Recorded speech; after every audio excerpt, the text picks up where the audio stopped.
Bonjour, bonjour, bonjour tout le monde. Je suis là aujourd'hui sur la place même de ces places des éparts avec Monsieur Jacques Trabulsi, qui est cofondateur du Festival Hérouvoir à Chartres et en collaboration avec sa femme Patricia Trabulsi Wilson et sa fille Samira Trabulsi aussi.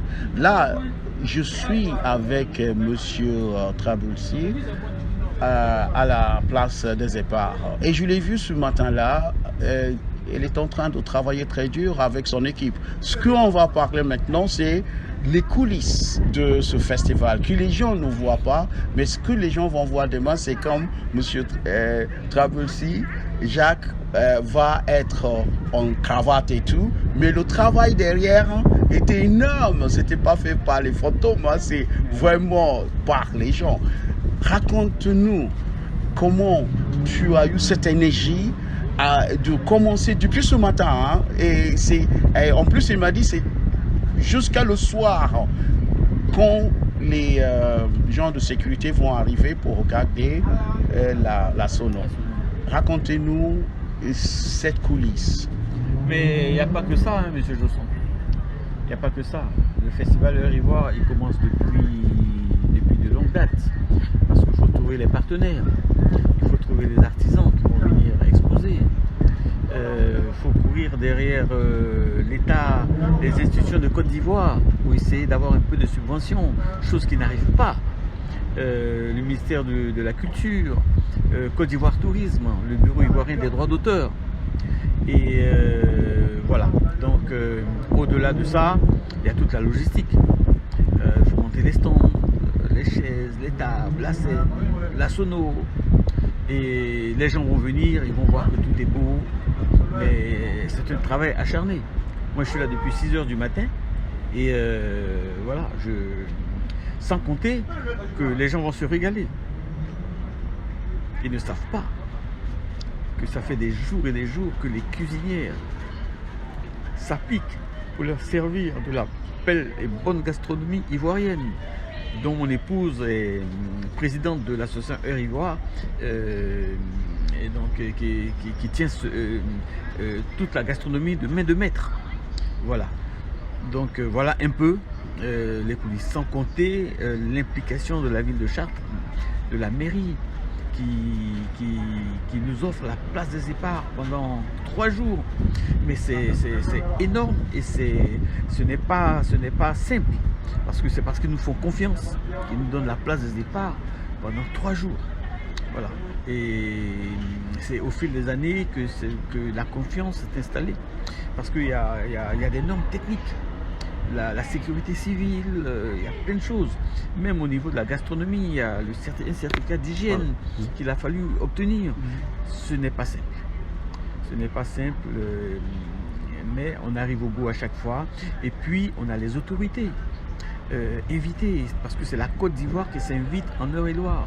Il y a les autorités qui arrivent. Cette année, on reçoit le président du conseil régional du INSI, qui est une haute autorité de notre pays, et qui vient et qui va rencontrer les autorités chartraines et le conseil départemental pour des partenariats. Et moi, j'ai réussi à sceller pas un jumelage, mais un partenariat entre la ville de Chartres et la ville de Dembocro en Côte d'Ivoire. Donc tout ça va se matérialiser par la présence du président du conseil régional. Et voilà. Très intéressant. Voilà. On va... Sans compter le côté artistique. Il y aura des défilés de mode, il y aura des concerts. Et c'est mon festival. Donc si j'ai envie de chanter 10 fois, je chante 10 fois. Donc oui, tu es chanteur aussi, voilà, et guitariste. Voilà, donc je fais un concert de clôture. Et mon épouse et ma fille m'ont dit, papa, il faut que tu chantes aussi samedi. Donc je chanterai aussi samedi. Voilà. Donc on est là pour 3 jours de longue haleine. Mais en fait, c'est pas 3 jours. C'est 5 jours déjà dans le feu, au charbon. C'est-à-dire jeudi, aujourd'hui, vendredi, samedi, dimanche, et même lundi, jusqu'à ce qu'on démonte tout. Et par contre, le travail en amont, Eh ben, c'est depuis la fin de l'autre festival qu'on a commencé la préparation. Tout à fait, 9 mois avant, oui. Voilà. Alors, on va maintenant parler de ce qui va se passer vraiment cette année, 8e édition, au niveau de l'animation. Et j'imagine que demain, pour les gens qui nous écoutent, demain c'est le 17 mai 2024, il y aura les artistes qui vont venir. Est-ce que tu peux nous dire les artistes, l'animation qu'on va avoir demain? Bon, au niveau des artistes, ce serait une surprise parce que il y a des gens qui ont confirmé, il y a des gens qui n'ont pas confirmé. Donc voilà, ce qui est sûr, il y aura des animations. D'accord. Il y aura des animations, il y aura des artisans de tous les pays. D'accord. Côte d'Ivoire, Niger, Mali, Sénégal, voilà, qui seront là. Donc il y aura la visite des stands, il y aura les allocutions des autorités. Et puis le clou, on va célébrer la 3e étoile de la Côte d'Ivoire, championne d'Afrique. Donc on va danser coup du marteau sur la place des étoiles. Voilà. Est-ce qu'il y aura des footballeurs qui seront là? J'ai invité des footballeurs qui seront là. Peut-être pas des professionnels d'aujourd'hui, parce que le samedi les gens jouent, le dimanche les gens jouent, mais j'ai des célébrités qui ont joué à l'époque qui seront là. Par exemple Amara Diané du PSG qui m'a promis qui sera là présent sur. Il a joué à Strasbourg, au PSG, voilà aussi.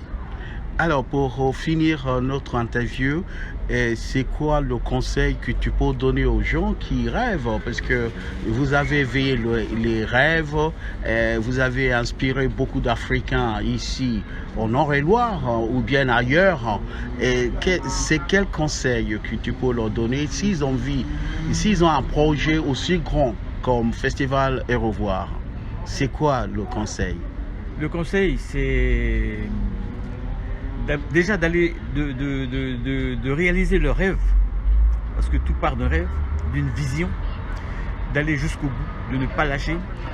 Moi, à chaque fois que je faisais une édition du festival, je disais à mon épouse, on n'en fait plus. Parce que on est une association à but non lucratif. On ne fait pas ce festival pour gagner de l'argent. C'est sûr. Mais on fait ce festival pour organiser chaque année un arbre de Noël pour des enfants défavorisés de certaines villes de Côte d'Ivoire. Par exemple, cette année, c'est Dimokro. On fera un arbre de Noël à Dimokro en décembre.